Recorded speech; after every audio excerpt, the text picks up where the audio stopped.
Japonês tem 4 filhos, né? Daqui a pouco começa. Você sabe que eu tenho falado, feito muito uma pergunta, né? Que eu acho assim que foi o que eu preparei para falar hoje, é muito e gira em torno disso. Para quem que é a independência do Brasil? Para quem que é esse coração de Dom Pedro? E para quem são as propagandas políticas? Para quem é essa política que está aí, né? Acho que essa é uma coisa que eu não sei se vai dar tempo da gente estar abordando hoje, mas eu queria muito em alguma das nossas conversas aí a gente tecer uma espécie de trajetória da cabeça do brasileiro, entendeu? Tipo assim, por quê? Por que que as pessoas acreditam em fake news? Por que que as pessoas votam em um candidato populista? Então, eu acho, aliás, tenho a ousadia de, com a sua ajuda, a gente conversar disso desde o Homo sapiens sapiens. Desde Pior que quando dá, né? Pior que dá. da, desde quando os seres humaninhos primitivos precisavam agir em bando, precisavam Convencer as acreditar, pessoas. precisava acreditar em, sei lá, em deuses, em coisas assim para se proteger, né? Essa ideia de poder, né? Como é que alguém aceita? Por que alguém aceita poder sobre si? Porque para Pois é. você ter poder sobre mim, a não ser você tem que usar, tem a ferramenta da persuasão e da violência. Sim, a E um geração terceiro de medo, componente, né? Que é a e violência. um terceiro componente é o aceitar de peito aberto o seu domínio sobre mim, seu poder Então, sobre mim. A minha pergunta é a seguinte: é, começar fazendo como advogado, tá? Você tem um julgamento, e nesse julgamento você tem lá o réu, né, acusado, temos o promotor e temos o advogado de defesa. A inocência dele independe da verdade ou vence o melhor argumento, a melhor persuasão? Resumindo, assim, né? Explicando melhor. A pessoa tem que ser inocente, literalmente inocente, para ser absolvida ou ganha o melhor advogado? olha, o ideal seria que a tal da justiça fosse feita. Quem é culpado fosse condenado culpado, quem é inocente fosse considerado inocente, portanto, inocentado. O ideal seria isso. Só que a justiça ela é operada por ser humaninhos, né? E ser humaninhos são suscetíveis a um monte de coisas. Sim, então o sistema ele aceita o melhor advogado, o melhor argumento, não necessariamente a verdade. Assim, tudo bem que depende de processo para processo, né? Se a gente for pensar no criminal, principalmente no criminal, ganha o conjunto de provas e o convencimento do juiz. E no caso, se for um caso hediondo com júri popular, quem também convence o júri popular. Então, Sim. e assim, vamos pensar, uma pessoa pode cometer um crime e não deixar provas, e continua sendo culpado, mas não vai ser Sim, julgado porque não tem mas ele prova. pode. Aliás, está cheio Mas, disso, né? mas ele pode cometer um crime e criar uma narrativa. Criar uma narrativa também. E essa narrativa pode absolvê-lo ou pode diminuir muito sua pena. Porque o que está valendo ali não é necessariamente a verdade e a justiça. É o poder de persuasão, tanto do advogado de defesa como do promotor. Como Ah, eles já vão vi. manipular as provas, a história. Aí, pegando esse gancho, eu pergunto para você: ganha o melhor presidente, o melhor governador, melhor senador ou ganha a melhor propaganda? Ah, melhor propaganda, claro, ixi, com certeza. Pois é a melhor propaganda. Mas o que eu ia dizendo, o melhor presidente para quem? Né? Porque tem um presidente que é mais adequado, o projeto dele pode ser mais adequado para os mais pobres. Um projeto de um pode ser mais adequado para a burguesia. Um projeto de um pode ser mais adequado para as minorias, enfim, por aí vai. Um projeto de um pode ser mais adequado para as mulheres, por outro para os homens. Mais adequado para Sim, quem, né? sim, mas a gente está falando de propaganda que pode transformar uma coisa ridícula num super projeto. Estava dividindo primeiro a questão melhor presidente, né? Qual é o melhor presidente que deveria ganhar? Depende de para quem a gente está falando também, né? Não, obviamente, mas em termos técnicos, para uma sociedade que interpreta propaganda, que é vítima da propaganda, ou que aceita a opinião pública, quem é o melhor? Não é necessariamente o melhor. Sabe, um bom exemplo é o jingle do Arthur Lira. Porque o Arthur Lira, o mandato dele acaba agora, no final do ano, né? E daí enfim, ele está em campanha também, né? O jingle dele é assim, eu acho que é mais ou menos assim: Arthur Lira é fogo, Arthur Lira é foda. O homem é forte em Brasília. Tá mentindo? Não tá. Não. Agora, o que a gente tem aí dentro, né? Ele é de Alagoas, se não me engano, né? Acho que é. O que tem aquela ideia de trazer para o homem ele, de que ele é poderoso, tal, de que ele consegue as coisas em Brasília, então é bom votar nele porque o cara consegue fazer as coisas para o Estado. Beleza, certo? Tá mentindo? Não. A questão é como? Através do orçamento secreto, através da mais de centena de impeachment que ele tem na mão, que ele pode barganhar ali com o presidente.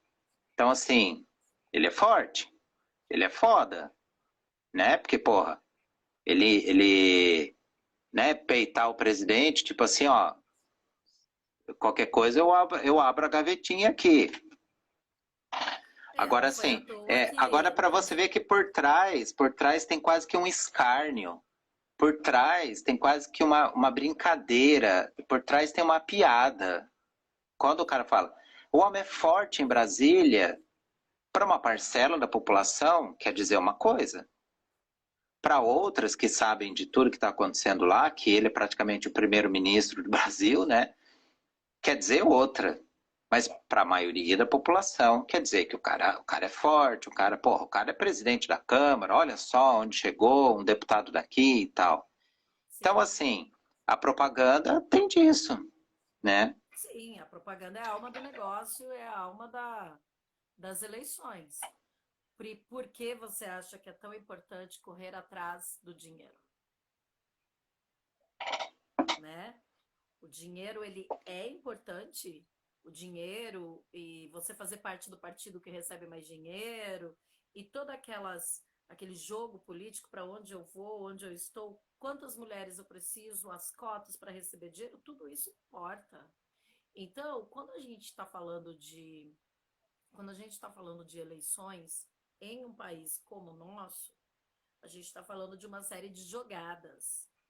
É um jogo político muito maior do que é, uma verdade que envolva o povo. Então, assim, a opinião pública, ela importa. Só que o que é a opinião pública? O que é a opinião pública? É a fake news que corre no WhatsApp? É a fake news usada aqui, mas depois eu peço desculpa, mas o estrago já está feito, né? O jornalista precisa de um furo de reportagem, ele precisa de trazer alguma coisa. Então eu vou pegar um negócio desse tamanho e transformar numa coisa enorme. O que que é? O que que é a opinião pública? O que que é que realmente, qual é o fator real que convence o brasileiro em sua determinada classe social?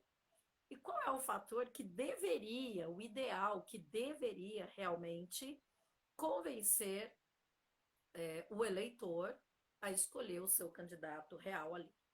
Então, a gente tem uma série de fatores que vão envolver isso daí e que se aproveita muito da falta de estudo e da falta de interesse político da população brasileira.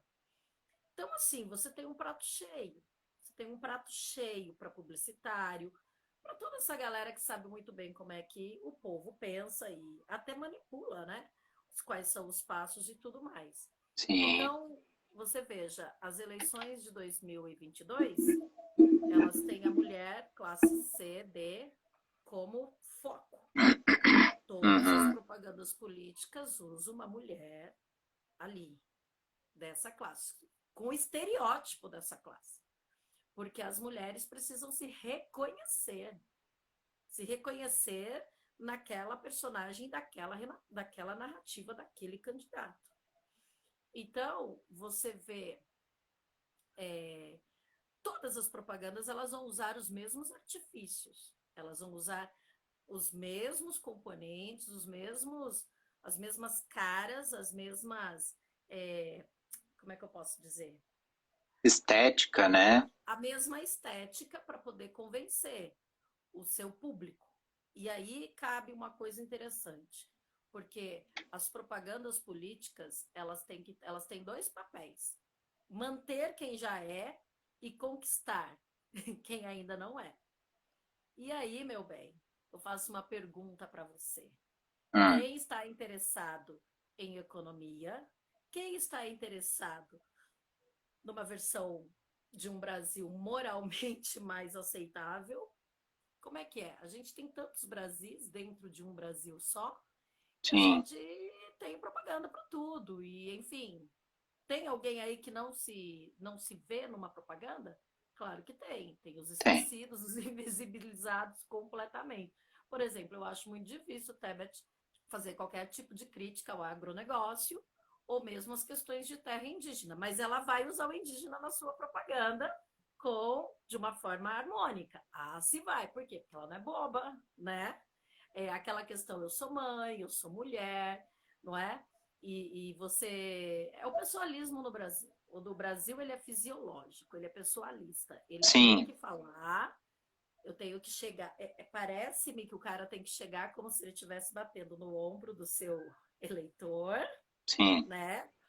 Falando assim, aqui é nós, na fita, aqui, ó, a gente vai, né?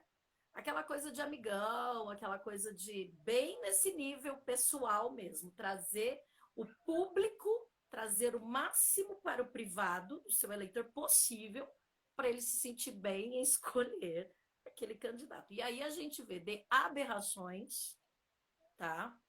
A coisas muito intrigantes, porque o diabo mora nos detalhes. São os Então, detalhes que a gente não vê, não é? Mas isso não dá certo. Olha, 2018 deu. sim. E aí não dá mais para usar esse artifício aí, né? E essa questão do diabo mora nos detalhes, né? Eu acho que era legal a gente trazer aí alguns detalhes, algumas coisas que a gente percebe, as nossas impressões, ou sei lá, aquilo que a gente sabe a respeito dos candidatos.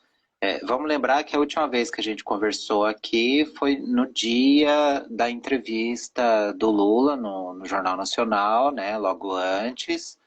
No dia seguinte teve a entrevista da Simone Tebet no Jornal Nacional e no domingo teve o primeiro debate ao vivo lá da Band, do UOL e da Cultura.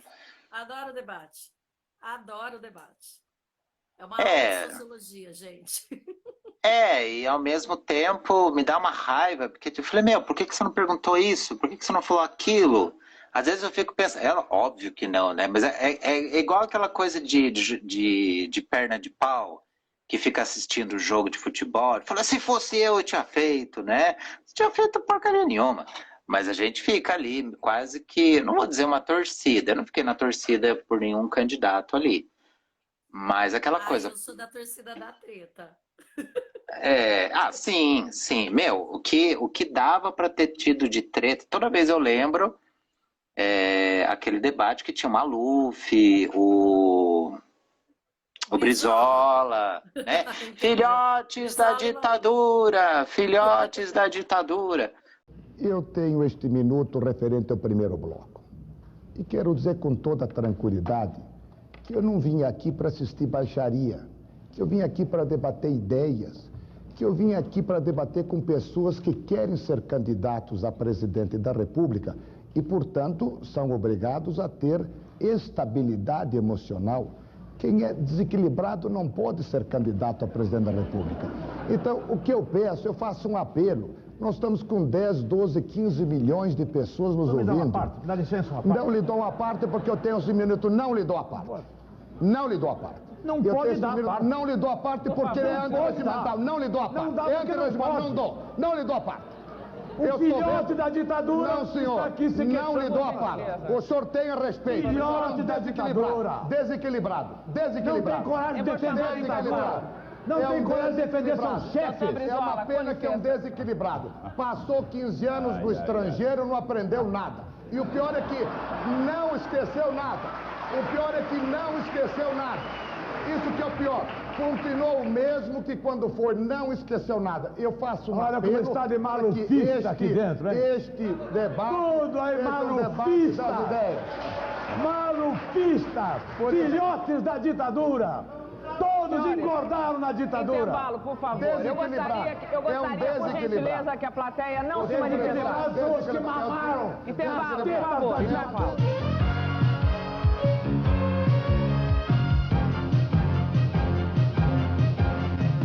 Meu, uma delícia, e, meu. Dava para fazer fácil com o Bolsonaro ali. Fácil, cara. Meu, no primeiro bloco já dava para tirar ele do sério ali. Pois é, aí a gente tem esse jogo político, né? Que você também já não quer mais ser o candidato que só ataca, não é? Mas eu tenho, assim, duas coisas para falar de detalhes que a gente não entende, a gente só vai entender depois, mas a gente deveria se perguntar. Por que a imprensa, que o jornalista, ele coloca no outro dia um placar de quem rendeu, de quem teve mais audiência? Você acha que esse detalhe da audiência do presidente na Globo, do candidato na Globo, ela faz algum sentido? Ela muda alguma coisa? Ela muda algum tipo de percepção? Para quem vota, eu acho que não. Para quem vota, eu acho que não. Só que assim, a gente vive, né, numa disputa de audiência, né? Você pega na internet, não sei quantos milhões, tem aquelas medições, né? Eles criam aquelas nuvens, né? Tem aquelas palavras, aquelas coisas que foram mais faladas ou menos faladas. Desde lá para cá, é tipo assim, quem foi mais falado, mesmo que tenha sido de um lado negativo, apareceu mais, teve o tal do engajamento, tal. Então, acho que eles trouxeram um pouco disso também para a TV também, né? E a questão do interesse, porque assim, quem assiste, por exemplo, foi a entrevista com o Bolsonaro e com o Lula foram mais assistidas. Então, cria aquela lógica hiperbólica, assim, né? Teve mais gente assistindo nesses dias, portanto, tem mais pessoas querendo saber o que eles têm a dizer. Agora, Sim, mas você não acha que se cria uma narrativa em cima desses números? tenta se criar, as campanhas tentam criar, né? Por exemplo, assim, vamos pegar no nicho ali, Lula e Ciro, por exemplo. E daí vem lá, A entrevista do Lula foi muito mais assistida do que a entrevista do Ciro, pelo menos ali na hora ao vivo, a gente não sabe depois. Então ele falou, tá vendo? O povo, na verdade, está mais interessado em saber o que o Lula tem a falar do que o Ciro, que os dois estão no mesmo campo progressista ali, ou do Bolsonaro e da Tebet. Então, assim, e daí aquela coisa, tá vendo? Não adianta, são os dois, tá polarizado, é Lula e Bolsonaro, tá? Não tem jeito. Que é uma coisa que já aconteceu um pouquinho diferente no debate, né? No debate a coisa meio que se inverteu um pouco, assim, em termos de números, né? Em termos de avaliação, né? Eu acho que esse é um detalhe muito explorado da audiência, eu acho que acaba sendo explorado, e nas bolhas tem-se a tentativa de criar uma sensação de que é nós na fita, estamos bem. Mesmo porque o engajamento, ele também, veja, até eu acho que foi a que mais cresceu desde que começou a campanha. Eu não sei, hoje vai sair, se não me engano, hoje vai sair Datafolha, né? Vai sair resultado do Datafolha, que eu acho que foi feita a pesquisa depois do debate, né? Então acho que dá para a gente ter uma ideia, mas em termos de pesquisa, talvez. Também se cria várias narrativas dentro das pesquisas. Veja, hoje eu vi uma pesquisa doida, não sei de onde saiu essa pesquisa, que o Bolsonaro tá 40, inverteu os nomes, sabe? Que ele tá muito à frente do Lula. Eu fico pensando assim, gente... Deve ser a pesquisa no condomínio dele, né? Não sei, sei lá. Então, eu acho que tudo se cria. No Instagram está correndo aí Minha Bolha, em quem que você vota? E isso vai construindo uma ideia de isso aqui não vai mesmo, isso aqui não engaja, isso aqui não vai, isso aqui tá aqui, ó, cuidado, tá caindo, estamos correndo risco. Então, assim, eu acho que dentro da internet, dentro dessa bolha virtual, internet e mais jovem, eu acho que ele ainda enxerga o candidato como influencer, como engajamento, essas coisas. Mas na população brasileira, maior de 55 anos, mais simples, ela não é a internet que vai engajar. Ela não cai nessa parte do engajamento. Aí a ela é direcionada uma super propaganda, porque ela ainda é da TV. E aí são propagandas e coisas diferentes, não é?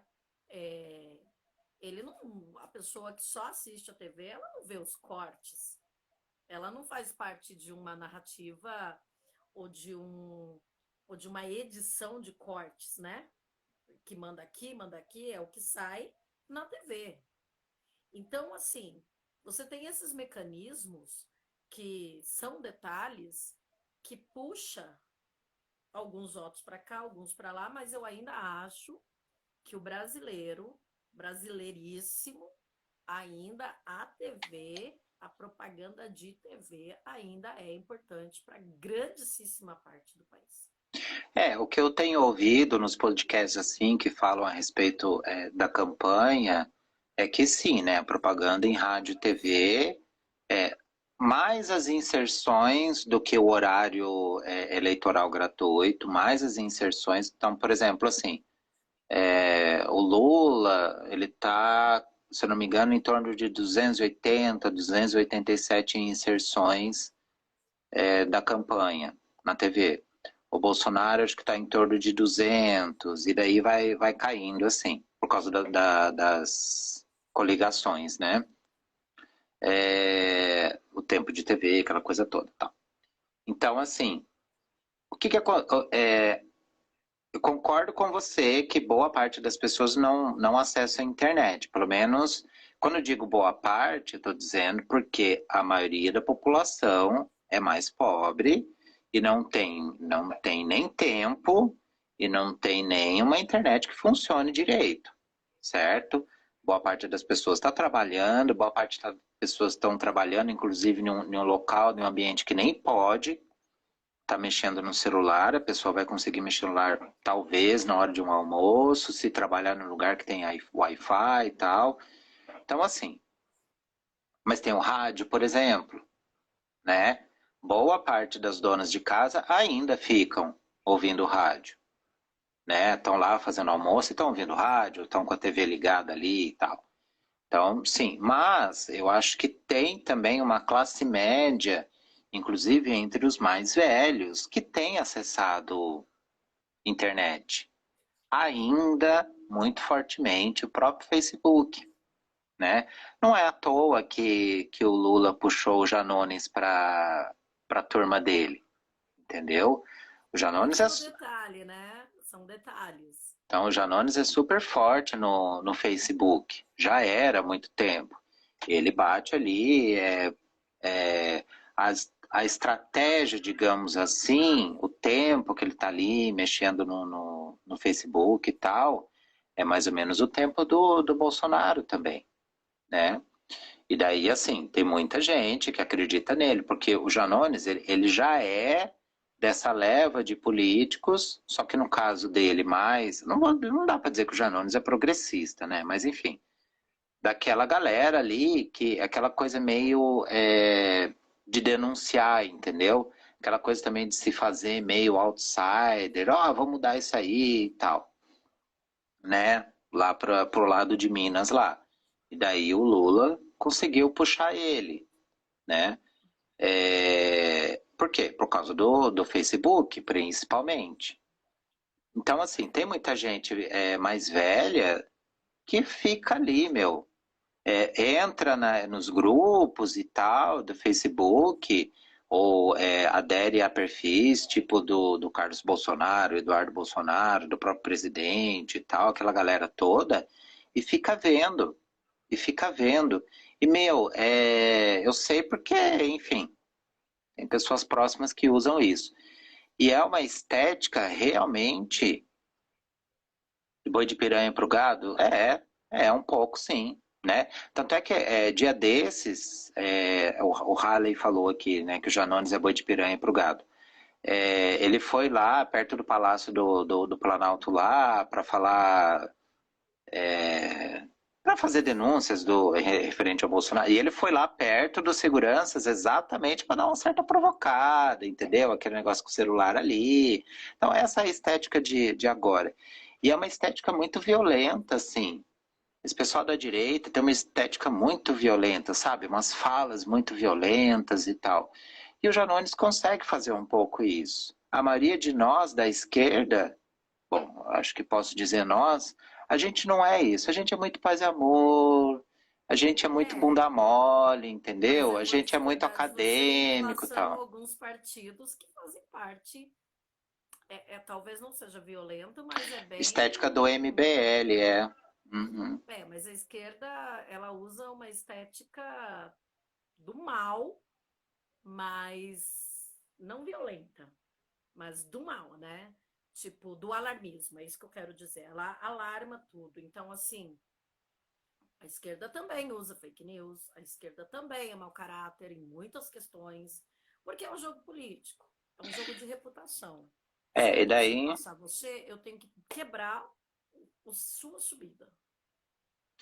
E daí, assim, mas eu acho que a esquerda tá começando a aderir a essa estética também.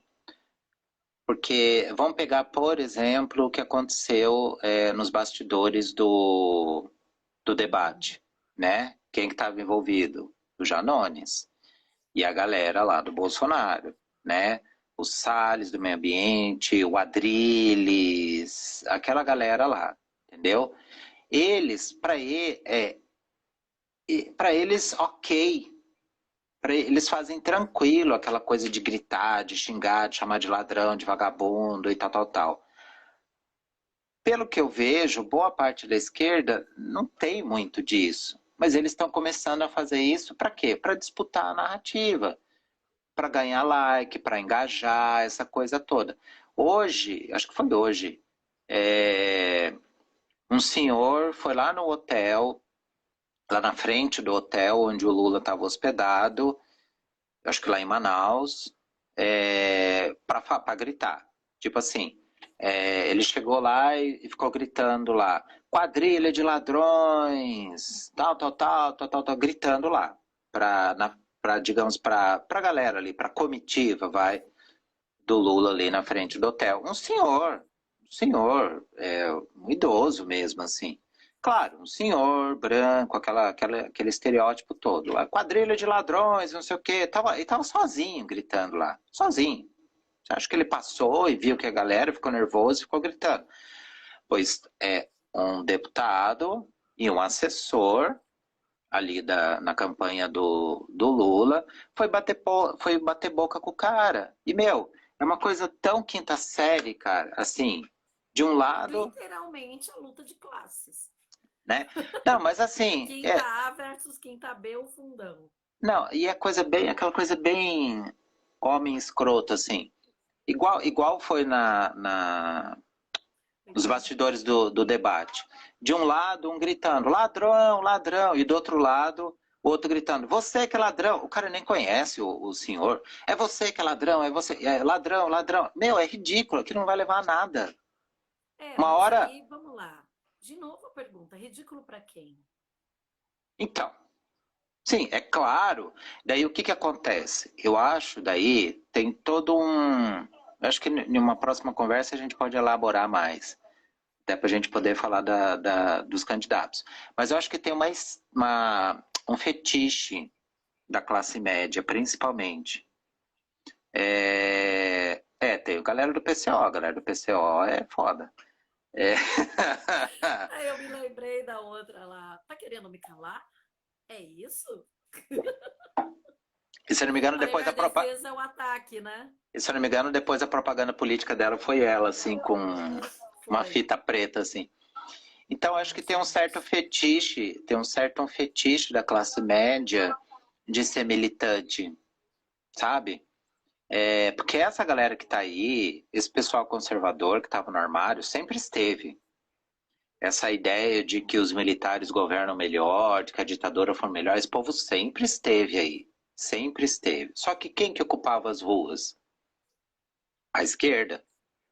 Quem que reunia milhões de pessoas? Era a esquerda, geralmente. Ou a esquerda, muito entre aspas, porque tem a esquerda caviar também, tem o universitário, que nunca pegou ônibus na vida, né? Tem o paz e amor, tá?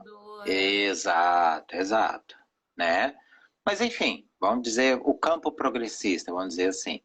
E daí, essa galera, principalmente depois da ditadura, ficou com vergonha, tal, ficou quieto na sua. Podia ter lá um bate-boca na reunião de família, tal, mas não tinha coragem de botar uma camisa e sair pra rua.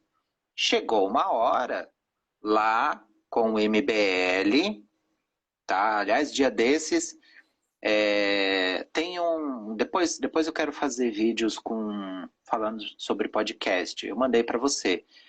O pessoal do Nexon, que é uma galera de reportagem, está fazendo uma série muito legal. Você procura lá nos podcasts lá, Politiques. Já tinha esse podcast. Agora eles estão com uma série falando praticamente ano a ano, desde 2008 para cá, assim, o que aconteceu, né?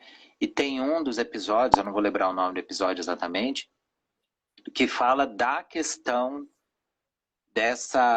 do MBL, que inclusive o Halley tocou aqui, essa questão dessa nova estética da galera ir pra rua, porque na verdade começou com o movimento Passe Livre, MP de Pato L, que veio por 20 centavos, aquela coisa toda. Vamos lembrar que estava na prefeitura o Haddad e estava no governo do estado de São Paulo o Alckmin, e os dois não queriam baixar. Nem no Brasil eles estavam, inclusive, tinha ido fazer não sei o que lá, numa convenção, alguma coisa na França, estourou o movimento aqui, eles não quiseram baixar, até que aceitaram, que na verdade tinha sido autorizado pela Dilma, essa autorização do aumento de preço. Ok? Aliás, minto, não é que ela autorizou, na verdade... ela segurou um pouco, ela conseguiu segurar um tempo até uma hora que não deu. Tipo assim, parece que o aumento de preço normalmente é durante as férias, janeiro, exatamente para pegar a galera meio meio de férias, aquela coisa que não vai para a escola, tal. Ela conseguiu segurar e daí eu acho que estourou em março, alguma coisa assim, de 2013, né? Daí a galera, a burguesia lá, curtiu isso e daí conseguiram dar vazão a esse fetiche de ser militante também, de ocupar as Eu me ruas e lembro que tal. eles até cantavam coisas que eram. Eles eram a favor dos militares, mas cantaram caminhando e cantando, seguindo a canção. Eu não entendi. Aqueles atores da Globo, todo mundo de camisinha amarela, todo mundo junto, todo mundo maquiado e tal, na rua. Então, Foi um assim, show de horrores que a gente não entendeu muito bem, mas agora a gente entende. aquelas plaquinhas, eu quero ir pra Disney. Então, mas quem produziu essa classe média que ia para Disney foi o PT, não tem problema nenhum. Eu mesmo fui para a Europa por conta disso e tal. Só que assim, qual que é o detalhe? O detalhe dessas coisas. Como é que se pega o camarada que não tem essa lembrança, essa memória política, Márcio? Como é que você pega? Qual que é a isca? Como é que se pega? Desculpa, eu estava lendo aqui a mensagem do Harley. Como é que você pega um camarada que lá atrás apanhou do Alckmin, levou borrachada por conta do Lula livre e agora vê os dois juntos com declarações de amor ao sindicato e ao Alckmin, ao picolé de chuchu, que foi o apelido, foi cunhado pelo próprio Lula. Como é que agora os dois se amam? Que história de amor mais linda, né? Meu bem, meu mal. Né? Eu acho que também é uma, esqueci o nome, mas quando falta um certo caráter, assim, dizer que os dois são iguais, assim, né? Que a militância é igual. Eu acho que daí é um pouquinho demais também. Mas eu acho que o mecanismo psicológico é parecido, né? Vamos pegar, por exemplo, de um lado, o Inominável, inclusive essa semana, teve a reportagem da Juliana Dalpiva, dos 107 imóveis, dentre eles 51 pagos em dinheiro vivo, tal. O que acontece? E daí o Bolsonaro vai lá e fala, o que tem? Pagar com dinheiro, tal. O pessoal dele, o pessoal que acredita nele, realmente, sorte dele, que ele tem dinheiro, tem como pagar em dinheiro, beleza. A mesma coisa não, mas é essa coisa. Eu preciso encaixar a realidade na minha necessidade, porque assim, não dá para eu abrir mão daquilo que eu já acreditei. Não dá para eu dizer que eu estava errado. Chega um ponto de não retorno, né? E daí, assim, a mesma coisa é a questão da esquerda, né? Não, mas é um golpe de mestre chamar o Alckmin. Tudo bem, Político. o Brasil precisa, faz parte da luta democrática, tal. Cara, eu até... Primeiro assim, o Lula, a busca dele é da conciliação de classes. Sempre foi. Eu acho que talvez lá no ABC, quando ele começou, talvez ele pensasse... Não, nunca foi. Foi sempre de quero também a nossa parte. Não sei, eu não conheço tanta história dele. Não sei se lá no começo ele imaginava uma luta de classes, mas no governo Ele não. sempre foi... O sindicato nunca... O sindicalista, ele quer a melhoria para a categoria. Categoria dali, da fábrica, no caso, né? Não é um pensamento maior. A gente tem que entender que por trás do Lula existe todo um PT acadêmico. Sim. Uma esquerda acadêmica que não tem a cara do povo, mas arrumou a cara do povo no Lula para colocar. Só que o Lula é um cara assim, vamos combinar, ele tem uma retórica carismática excelente e ele aprendeu com o tempo a falar, só que ele não engana mais todo mundo.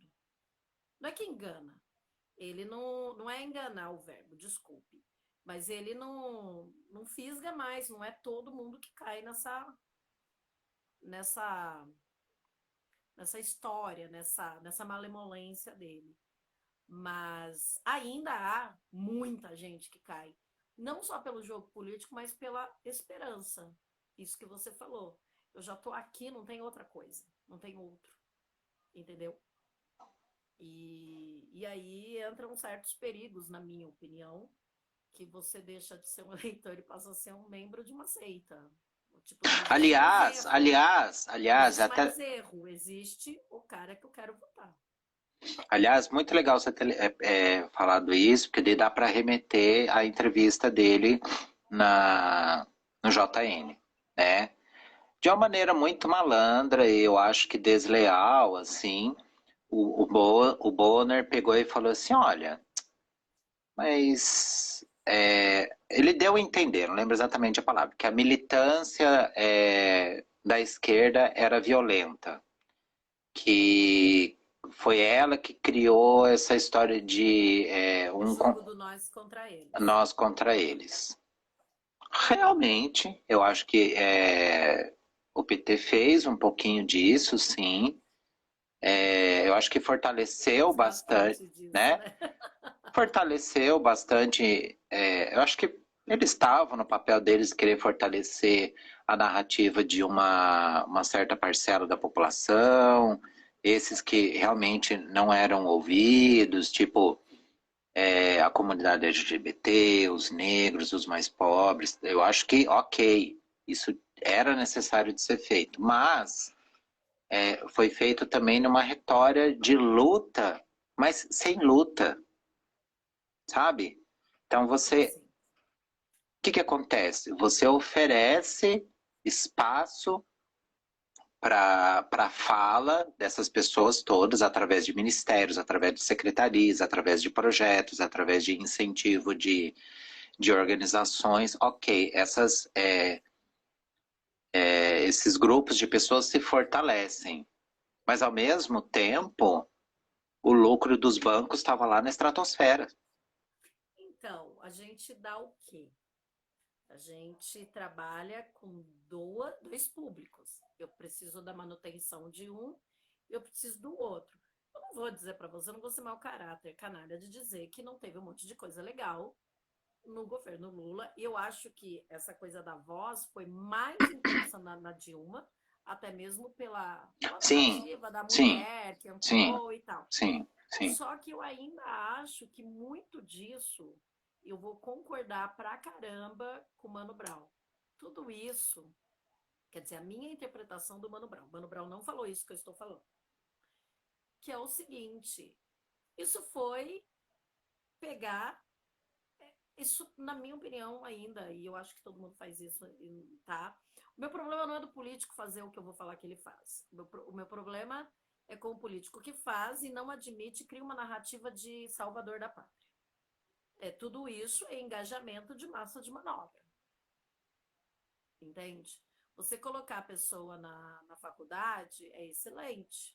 Você abriu, e isso foi maravilhoso, mas e o ensino médio? E a segurança pública? E o ensino infantil? Quando você fala disso daí, assim, o próprio Lula lavou a minha alma quando ele disse: tudo aquilo que a esquerda, que eu convivo e que eu ouço, sempre criticou. Isso daqui não é um jogo de futebol. Política não é um jogo de futebol. Que foi o que ele falou na entrevista, né? Isso. E ele vai lá e me coloca que é a torcida, que é como futebol. Ou seja, você se estapeia, você leva porrada, você leva bala de borracha na cara, você vai lá e fica 365 dias cantando, fazendo roda de cantoria na janelinha lá da prisão do Lula, você fica recitando poesia, Lula livre, onde você vai, Lula livre, isso, aquilo, mas ele mesmo disse, não sei eu que estou dizendo, não disse, mas se ele encontrar o oponente dele, ele senta, toma uma cervejinha e discute. Então, assim, eu acho que, sem querer, na minha forma de ver, ele deixou bem claro o que é massa de manobra. O que é massa de manobra. Entendeu? E o torcedor, ele tem isso, né? O time dele sempre está sendo... O time dele está sempre certo. O time dele sempre foi roubado. E o time dele nunca cometeu pênalti. Né? E aí você vê que isso vai criando uma multidão. Eu vou dizer para você, você já foi retalhado, cancelado na internet? Ainda não. De vez em quando eu faço uns comentários que eu sou meio que, né? Mas é o seguinte, eu me lembro de ouvir muito isso daqui. Vai estudar, você não sabe isso, cita, quer dizer, existe uma galera aí da esquerda, caviar, né? Que acusou, não sei se é acusar, mas ela usava de uma violência verbal para quem era contrária a ela, que esse povo disse, veremos então. Então, assim, você não leu Foucault, então você não sabe. Mas você não leu, deixa eu ver, Karl Marx, então você não sabe. Mas você não conhece a luta sindicalista dos anos 70, junto com Lech Walesa da Rússia, então você não sabe do que a gente está falando. Não sabe mesmo, porque não é da realidade dele. Entende? Então, é por isso que eu falo. O populismo vê no Brasil o povo perfeito para abraçá-lo. E daí, assim, e a direita... Quem manda é o herói, né? O herói que fala a minha língua. E a direita tem usado muito bem essa questão da tal da esquerda pensante e tal, né? Porque o que aconteceu também da gente ter uma classe média muito pouco politizada, né? Essa ideia de não politizar as pessoas é um projeto, né? Já dizem isso, né? E daí, deixa eu só concluir assim. Então, o que acontece? A gente tem uma classe média que pode ter um poder aquisitivo mediano para cima, mas é muito pouco politizada. Por quê? Porque é uma classe média voltada para a produção, uma classe média voltada para trabalhar, ganhar seu dinheiro, mesmo que seja um médico, pessoa jurídica, assim, ele faz lá seu trampo, tal, faz muito bem, estuda, vai em congresso, mas nem todos são politizados. Então, daí vem a esquerda, fala isso e aquilo. Daí, por exemplo, assim, o Carlos Bolsonaro estava, sim, uma classe medíocre, os empresários brasileiros. O Carlos Bolsonaro estava com um vídeo lá, aquele que eu cheguei a mandar para você, que era do Face e tal, daí você não viu porque não tinha o Face, eu não consegui baixar o vídeo. Tem várias falas, assim, e uma delas é de um encontro onde estava a Marilena Chaui. E eles pegaram bem...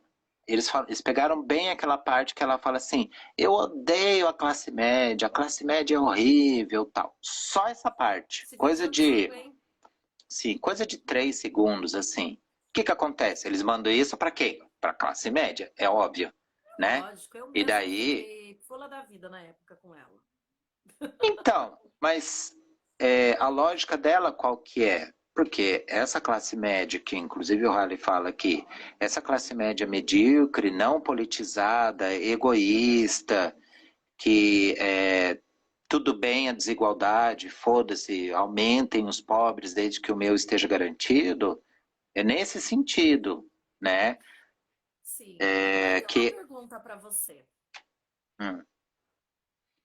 O que é um povo politizado? O que é politizar a classe média? Torná-la esquerda? O que é politizá-la? Todos têm que ser de esquerda, todos progressistas. De preferência comunista. Porque, assim, o que é essa classe politizada? Porque, vamos usar a realidade. Se você for hoje na periferia e falar de luta de classes, talvez as pessoas te ignorem pra caramba. Mas tem alguém que chegou lá e chegou e abraçou e os politizou de uma forma muito mais intensa, chamada Igreja Evangélica. Será que a ideia de politização que a gente fala tanto, ela não segue uma tendência meio esquerda? Olha, o que eu entendo por politização? Igual o Halley igual o Halley escreveu aqui também, né? Se apoiasse um novo, dava para entender. O que eu entendo por isso, assim? O que seria ser politizado? Por exemplo, entender de fato como é que funciona, não detalhadamente, mas como funciona a administração pública, qual o papel dos três poderes, como funciona o dia a dia de uma prefeitura, de uma vara de família, criminal, de infância, tal. O que é o SUS, o que é o SUAS. A justiça social. Então, por exemplo, quando... A coletividade e a cidadania. Por exemplo, fala-se a questão da fome e tal, né? O Bolsonaro, por exemplo, ele eliminou o CONSEAS, que é o Conselho de Segurança Alimentar, tá? Então, essa ideia, por exemplo, o que é o controle social? O que são esses conselhos? O que é o Conselho Nacional de Saúde, por exemplo? O que são essas coisas? Eu acho que politizar é ter essa ideia. Porque o que acontece? Quando uma pessoa não é politizada, ela acha, por exemplo, que realmente o Bolsonaro não pode baixar o preço da gasolina. Teve um tempo atrás aí, eu fui abastecer, inclusive, eu abasteço sempre no mesmo posto e tal. Então a galera sempre me vê por lá, a cada 15 dias me vê naquele posto ali. E daí tinha abaixado um pouquinho. E daí eu falei, aquela conversa superficial, né, na hora que você tá pagando ali. Daí o cara falou, baixou um pouquinho. Eu falei, não tá precisando, né? E daí o frentista falou assim, cara, putz, fica com medo, né? De repente muda aí o presidente que vem não continua baixando o preço e tal. Então essa ideia de que o fato dele ter... ele não sabe o que significa tirar o ICMS dos estados. Ele não sabe que é a paridade de preço internacional. Ele não sabe o que é uma diretoria de uma estatal. Ele não sabe o que é o governo ter a maioria das ações. Ele não sabe o que é um acionista minoritário. Ele não sabe. Não sabe. Então, assim, eu acho que ser politizado significa um pouco isso. Saber como é que funciona um Estado. Daí, tudo bem. O cara pode pensar assim, eu sou liberal. Eu acho que tem que diminuir o máximo possível o Estado. E mesmo assim, olha, eu acho que tem que melhorar as agências reguladoras. Eu acho que o mercado cuidando das coisas, iniciativa privada vai ser melhor, desde que a gente tenha uma boa fiscalização e tal. E o outro pode pensar, não, eu quero um Estado que cuide de tudo, eu acho que é melhor e tal, beleza. Pode discutir presidencialismo, semipresidencialismo, parlamentarismo, monarquia, mas sabendo que, então, para mim, ser politizado é isso, né? E olha, assim, eu procuro ler, eu procuro ouvir, já estudei pra caramba em função até mesmo de concurso e tal. Eu não me considero uma pessoa politizada. Às vezes, principalmente na área de economia, às vezes eu vejo umas coisas lá, uma pessoa dá uma opinião, uma pessoa dá outra, e eu não entendo tanto assim.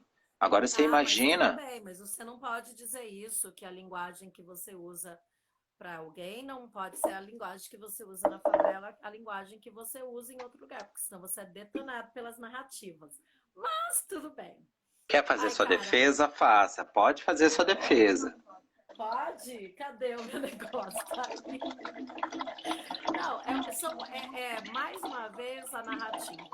Mas eu acho assim que você falou bastante do conceito de cidadania, né? Sim. Cidadania, conhecedor dos seus direitos e por Que onde eu passam os acho. seus direitos institucionalmente, por onde passam os seus direitos. E essa é a minha marra. Desculpa te interromper, só para complementar o raciocínio. Man interrupting. E essa minha marra com talvez a principal delas com esses governos progressistas do PT, Lula e Dilma. Ficaram lá mais de uma década e eu não sei, você é professor, acho que você vai saber melhor do que eu. Mas eu acho que talvez tivesse dado tempo. Depois eu digo o que eu acho que eles quiseram fazer. Mas de fazer isso com que a cidadania, o acesso a direitos, essa politização pudesse ser melhor ensinada, mais proliferada na educação.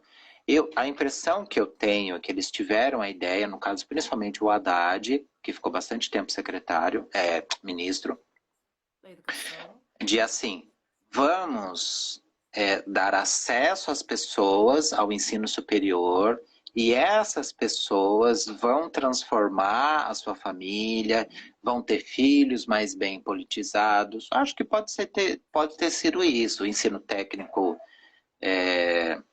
dos institutos federais.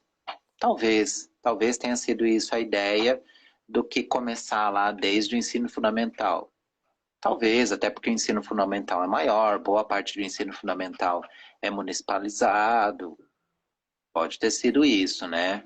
A inclusão da pessoa mais pobre na universidade para que ela fizesse essa mudança na sociedade.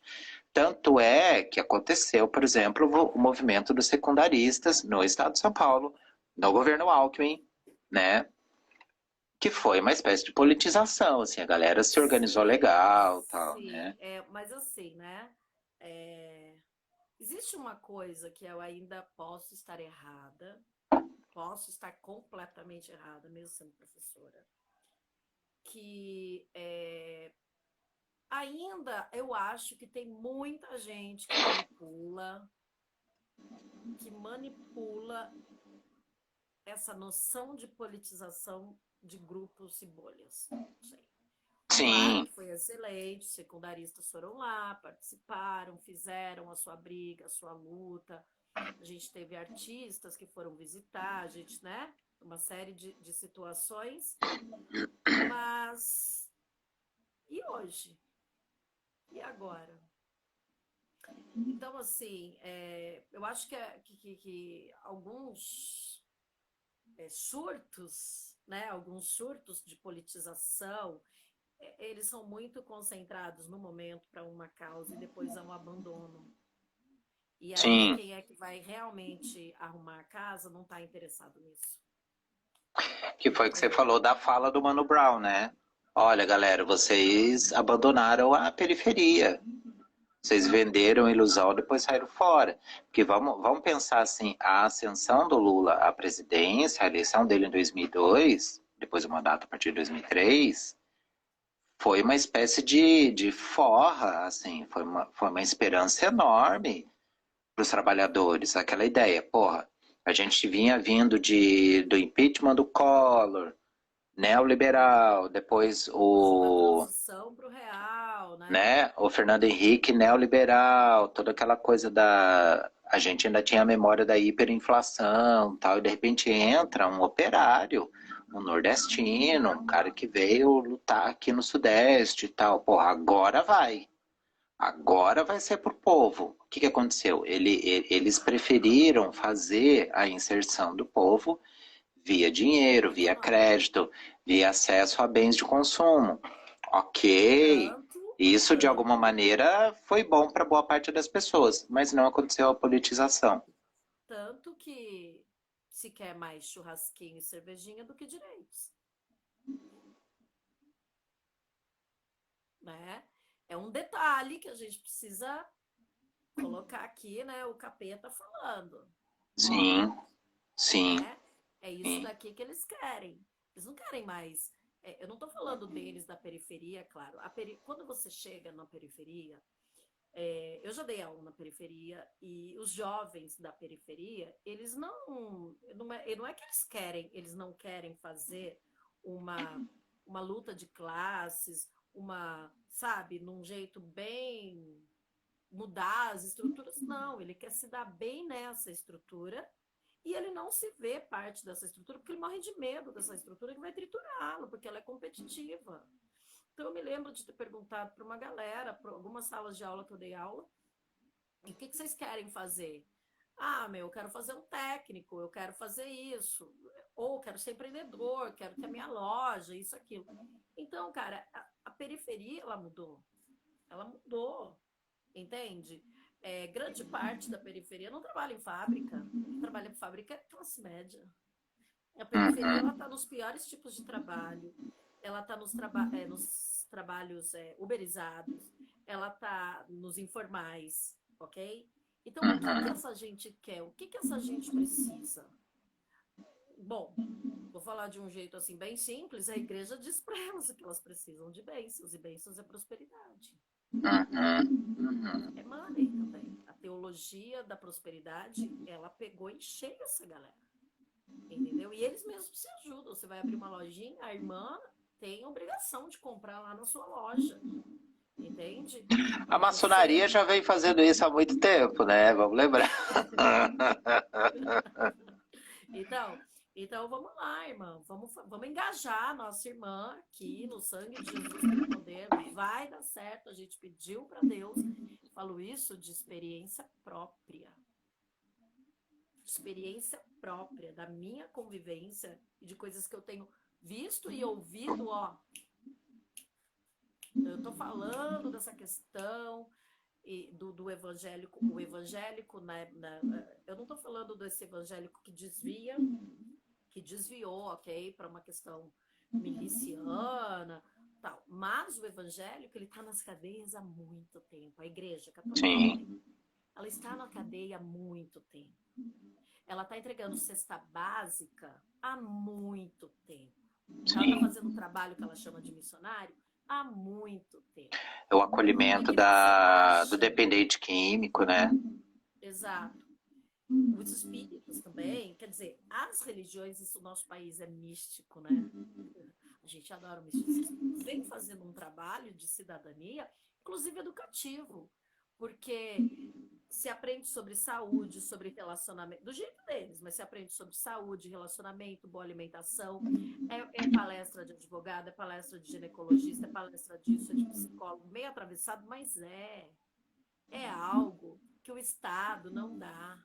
Exato. E aí você simplesmente chega lá e fala assim, aqui é evangélico. Você tá fazendo errado, você não pode fazer isso. Cara, não. Não. Agora sim, a gente chegou num nível que os pastores se aproveitam dessa situação. Alguns pastores mal intencionados, tipo Marco Feliciano mesmo. Entendeu? Marcos Felicianos mesmo, é esse tipo. Que faz uma campanha desrespeitosa com a própria ideia de igreja e de cristianismo dentro da igreja, entre outros. Entendeu? E eu me lembro muito bem que eu fui adventista do sétimo dia, você sabe disso, e eu me lembro quanto a gente precisou de um deputado para nos ajudar a nos garantir. Na época, eu era adventista, eu guardava o sábado, sexta-feira à noite eu não estudava. Como a gente precisou de um deputado que nos ajudasse a fazer um projeto de lei que se importasse com esses jovens que não vão na sexta-feira à noite. Ah, não sei o que. Tá, mas é a minha fé, a minha crença. Entende? Isso foi importante. Mas eu me lembro que se falava assim, olha, você pode votar em quem você quiser, não sei o quê, ninguém vai vir aqui para falar de político, mas esse é o político adventista que está fazendo esse projeto. E era o máximo que tinha. Certo? Hoje, a política tomou conta, os Estados Unidos é assim, né?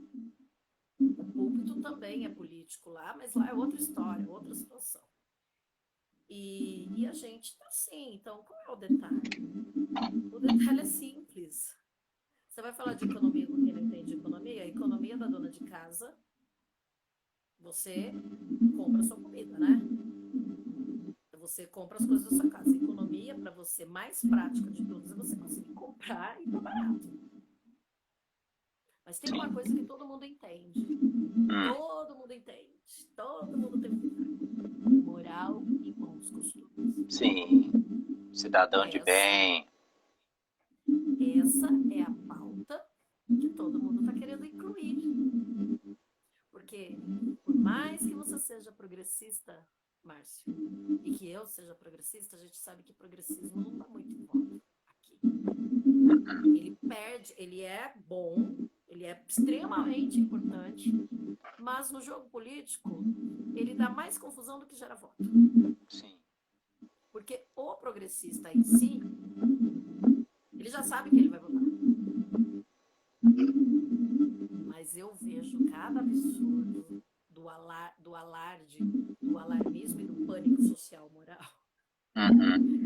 Entende? Que é aquela coisa que a gente se pergunta, se uma pessoa vai abortar ou não, o que eu tenho a ver com isso? Sim. Então, o aborto. Onde já se viu o aborto? Não é você que está abortando. Aí vem todos aqueles erros educacionais que a gente não fez e tal. Mas aí os seus filhos, olha o que vai acontecer com seus filhos, olha o que vai acontecer, olha isso, olha o que está passando, que não sei o que. Então, sim, a moral, ela é tão importante que para segurar os leitores da moral e dos princípios, a dona Michelle está numa campanha acirrada aonde? Onde ela está fazendo a campanha? Lá no púlpito. Na igreja. Entendeu? Por um outro lado, a Tebet, ela vem mostrando uma mulher, eu sou branca, eu sou agronegócio, mas eu sou mãe, olha, eu sou católica, né? Olha, eu estudei, eu me formei, eu tenho marido, eu tenho filho, e eu estou aqui, uma mulher que não se deixa calar, eu não tenho medo de político.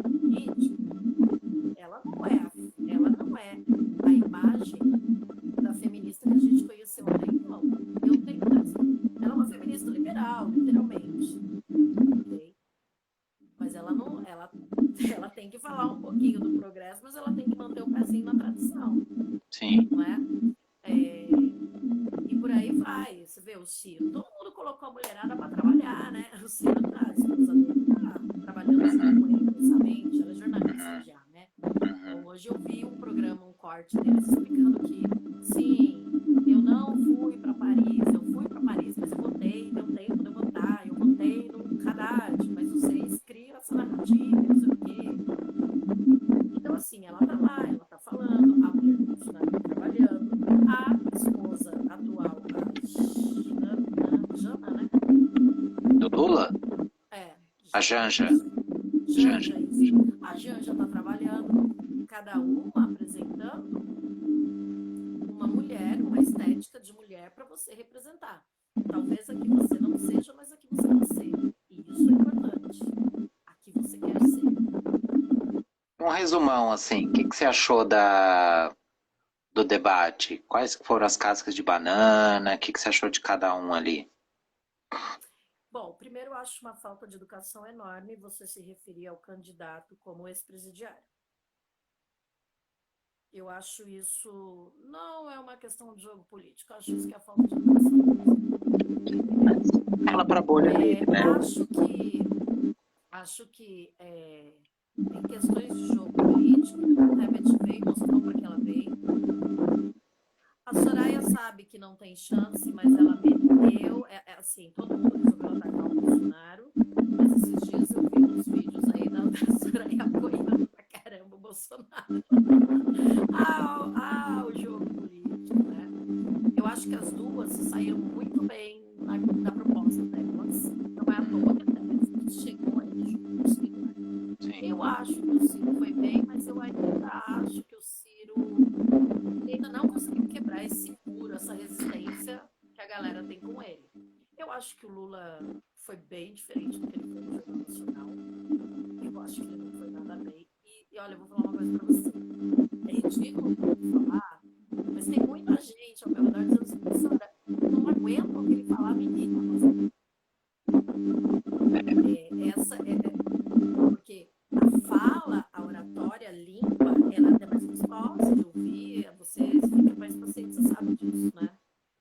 ele tem uma excelente entonação, ele tem um carisma e ele tem malemolência.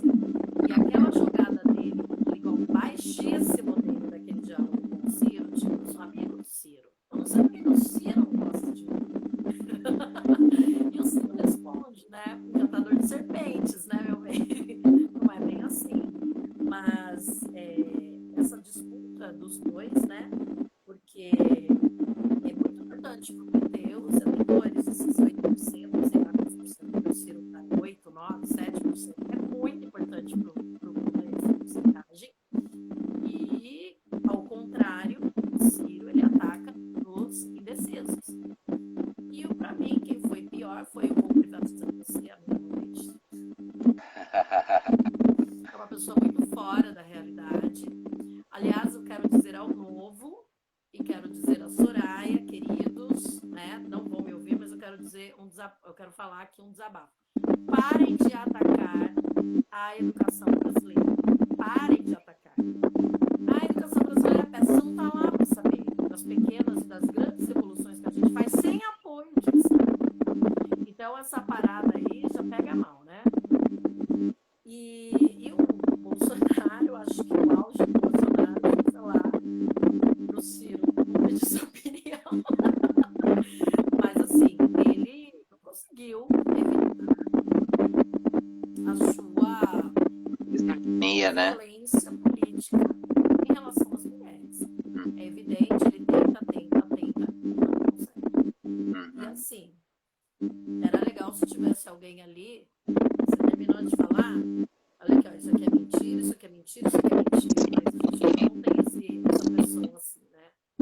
Mas o Bolsonaro, ele mente muito. É diferente do Lula, não mente exatamente, ele tem, assim, as suas mentirinhas, mas ele envolve, é um encantador de serpentes mesmo. O Ciro, ele tem um grave problema do exagero. E as duas lá falaram de forma, a Tebet falou de forma clara, mas eu continuo votando nela.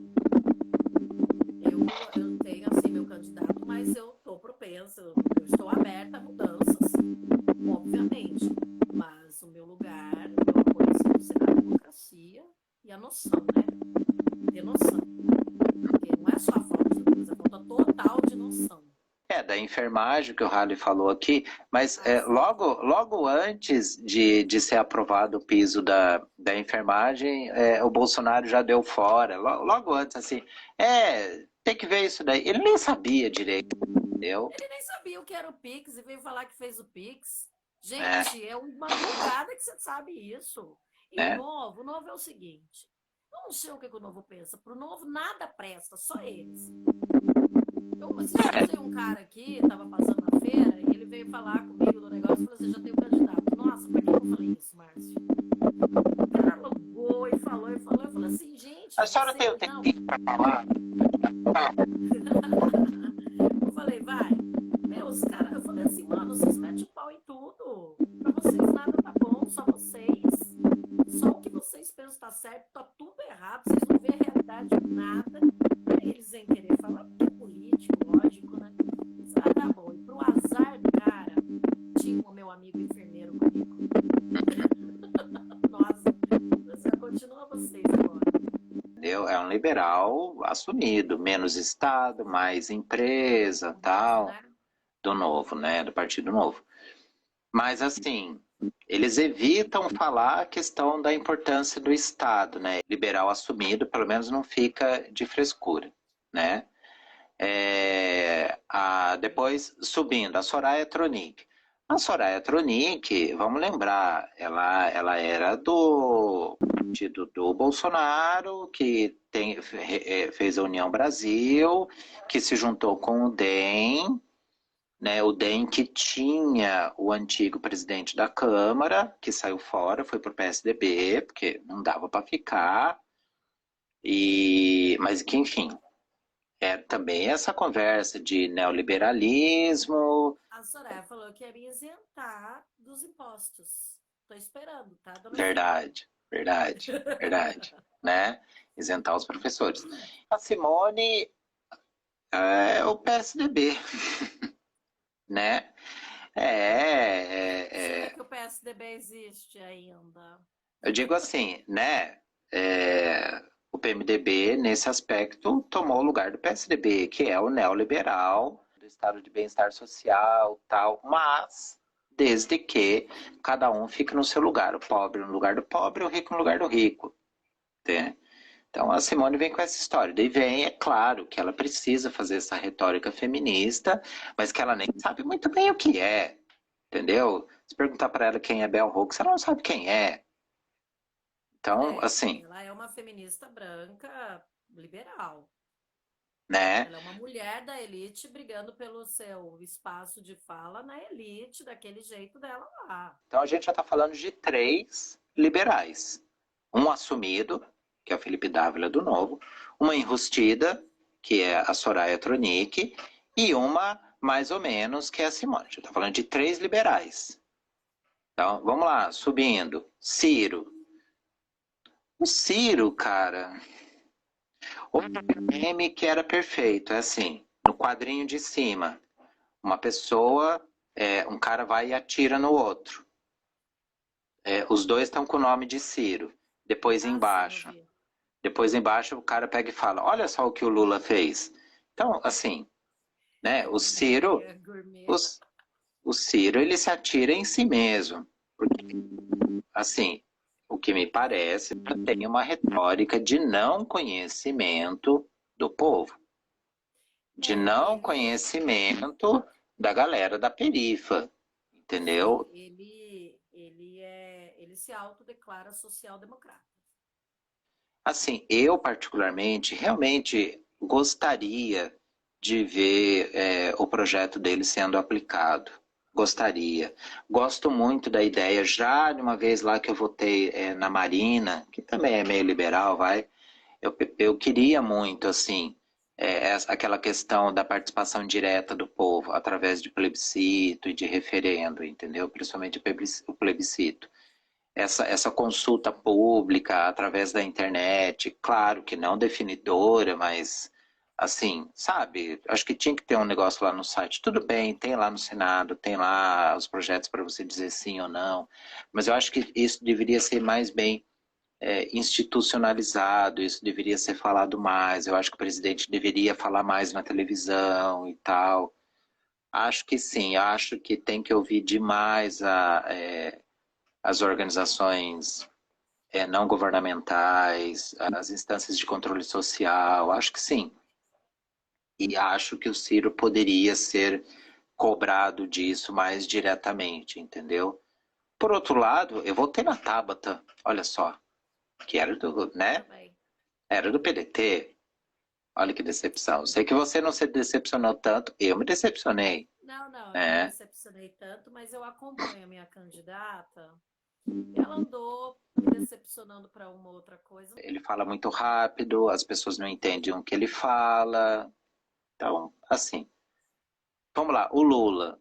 O Lula, ele realmente ele fala muito bem. Eu acho que o pessoal da campanha dele tem orientado ele a pegar leve. Eu acho que ele quer fazer esse antagonismo do tipo, eu sou o amor e o Bolsonaro é o ódio. Eu acho que ele está querendo isso. Não sei até onde isso vai dar certo, né? Não sei até onde isso vai dar certo. Eu acho que realmente faltou ele atacar um pouquinho mais o Bolsonaro, mas eu acho que faltou. Você está falando de corrupção, mas olha, tem isso, medo de trazer a corrupção para o assunto e apanhar demais, então ele desvia, ele joga para outra. Olha, mas eu fiz isso, fiz isso, fiz isso, fiz isso. Ele tá com aquela listinha lá das coisas que ele fez. Mas eu acho que isso que você falou agora, dele falar eu fiz isso, fiz isso, fiz isso, ele pode acabar errando na seguinte situação. Mas já faz 20 anos. Não, eu digo, e também ele traz, olha, mas na minha, né, tanto é que ele é assim, ele fala nos meus governos, tanto é que às vezes ele fala que foram feitos no governo da Dilma. Né? Depois vai lá, as agências de checagem mostram isso. Mas ele junta tudo. É tudo governo dele. Entendeu? O governo dele foi de... Stepper. Ah, é. O governo dele foi de 2003 a 2016, entendeu? Você sabe que essa pequena fala errada, ela é importantíssima. Ela é importantíssima. Que o Bolsonaro também faz. Ela é importantíssima, sim, para a identificação. Né? Mas ele se saiu muito bem numa resposta que ele deu para Soraya, viu? Foi. A Soraya falou assim, eu não vi, tá nas suas propagandas. E realmente, a sua empregada viu, o seu motorista viu, uma galera viu que não é da mesma classe que você, porque a sua classe não viu, a sua classe não vê. Eu acho que o Bolsonaro, ele tem que ser tratado como café com leite. Eu acho que o Bolsonaro, ele tem que ser tratado como alguém que não faz parte daquilo, sabe? Eu acho que ele tem que ser tratado de maneira jocosa. O Bolsonaro pega e fala, e aí, ô presidiário? Meu, você só não é presidiário porque você é presidente. Você só não foi preso ainda porque você trocou tal delegado, tal delegado, tal delegado. Você tirou poderes do COAF, da Receita Federal, tal. O seu filho tá lá morrendo de medo, né? Meu, eu tô livre, meu querido. Eu fiquei preso e a galera ainda fazia ciranda na frente do prédio. Você dá poesia pra mim todo dia. Vão nascer comigo quadrado. Eu tô casado com a mulher que ia me visitar na cadeia, meu amigo. Meu amigo, você tá morrendo de medo, você tá, ó, com isso aqui na mão, rapaz. Então, ó, a sua eleição foi um acidente, meu querido. O negócio é aqui, ó. Se sou eu faço isso, cara. Eu trato ele como um idiota. Tem que fazer ele parecer um idiota na frente de todo mundo ao vivo. A galera perdeu, porque eu duvido que o Bolsonaro vá nos próximos debates. Só se a campanha dele mandar. Eu acho que ele vai fazer aquilo que ele falou. Talvez ele vá lá no último da Globo e olhe lá. A gente precisa saber que o povo que eu quero que me eleja é este povo. Então, como eu tenho que falar com esse povo? Então, eu não posso dizer, você vai brigar comigo, eu não posso dizer que o que eu estou dizendo não vai ser entendido na favela. Isso soa o quê? Que eu estou chamando aquelas pessoas de pouco inteligentes, o que não é verdade. Que não é verdade. Mas quando eu digo isso, fica parecendo isso. De alguém pega isso, pega essa fala, pega esse corte. Eu andei vendo os cortes do contexto, tudo. É aquilo que a gente falou, é narrativa. Sabe? Tudo bem. Narrativa que se constrói em cima de determinadas situações. Como pegaram ridiculamente aquela fala do Lula de se quiser bater em mulher, você bater em outro lugar. Aqui não. Ele não tá falando que pode bater em mulher. É uma forma do brasileiro falar. Entendeu? Como? Eu vou aqui sair até, sabe, eu quero ser justa assim, como obviamente o Bolsonaro não disse que se você tomasse vacina você ia virar um jacaré. Isso foi o jeito de dizer. Quando ele vinculou a vacina à AIDS, aí ele cometeu um erro absurdo. Mas eu não gosto dessa hipocrisia de você pegar a fala e transformar numa coisa que também não é. Não, eu tô falando do artigo do Gregório agora essa semana. Deixa só para contextualizar. Resumidamente, o que seguir? Uma velhinha todo dia passava de lambreta com um saco de areia na lambreta, na fronteira Brasil-Paraguai. E o cara olhava, né, o fiscal lá da Receita olhava, o fiscal da fronteira olhava, o que é isso? O que tem dentro? Olhava, era um saco de areia. Era um saco de areia. Daí um dia o cara falou, olha, eu não vou te prender, mas que tem alguma coisa errada aí, tem. Por que a senhora leva, o que a senhora está levando? Eu falei, olha, você não vai me prender? Não. Eu tô contrabandeando a lambreta. Então, assim... Então, o que o Bolsonaro faz? Ele mete uma para chocar, para esconder o resto. Vamos pegar a mais clássica. Sabe para que eu usava o auxílio moradia? Eu usava para comer gente. O que acontece? O repórter vai... Não era, acho que não era nem o repórter, acho que foi o pessoal do CQC, não lembro. Eu não lembro. Chega e fala, porque é antigo já o vídeo. A gente fala, mas tá aqui, tá dizendo que o senhor mora aqui em Brasília, usa o auxílio moradia. Ele, o que acontece? Ele não explicou. Ele chocou. Ai, meu Deus, usa para comer gente, usa o quê? Não explicou, saiu fora e ficou por isso. E é isso que ele faz. Então, nesse aspecto, na verdade, ele é inteligente. Sim, na verdade não ficou por isso. Ficou a história que o jornal ficou batendo. Perguntou da falta de vacinação, né, no SUS e tal, e principalmente ali da pandemia. O que ele, eu acho que já meio que não é no impulso, mas ele já age assim, puta, é uma coisa difícil de responder, vou atacar. Então ele fala, Vera, você deve dormir pensando em mim e tal. Opinião, Ciro. Ai, gente, eu ri tanto. Né? E daí, assim, e daí ele não respondeu do atraso da vacina, aquela coisa toda. Nesse aspecto, já que a gente quer falar de detalhes, eu acho, sim, eu entendo a risada do Ciro. É aquela coisa, meu, por que esse idiota falou isso? É aquela risada, meu, o Bolsonaro é muito burro, né? Mas o que aparece na tela? O Bolsonaro atacando a Vera e o Ciro rindo, né? Tudo bem, dá para explicar e tal, mas na hora que aparece, então eu acho que é isso que está faltando a inteligência das pessoas. A pessoa tem que pensar como vão usar a minha imagem. Então, a melhor coisa é fica quieto. Sim, mesmo porque o detalhe mais crucial é a reputação. E daí o que acontece? Tudo bem, para a enorme maioria da população, tanto faz. Mas o que acontece? Daí eles ficam martelando vídeos, ficam martelando reclamações e tal. Então, assim, o melhor é não aparecer, entendeu? Então, assim, por exemplo, não teve tanto vídeo atacando Simone, não teve tanto vídeo atacando até a própria Sandra Tronic lá, resgataram algumas coisas, Soraya, resgataram algumas coisas dela referente ao Bolsonaro e tal, que ela estava do lado dele e tal, beleza. Depois o debate virou tudo uma questão, tudo não, mas falou-se bastante da questão do ataque às mulheres. E o que está registrado? O Ciro rindo. Quando? Nossa, eu juro pra você que eu não vi desse jeito, mas sou eu. Não, Até tudo bem. eu Não, vi na hora eu também não senti assim. E eu também mas fizeram ri. esse corte.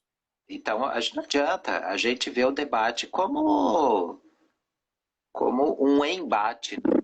A gente fica torcendo pela treta. Falácias que se tornam verdades, cortes e recortes.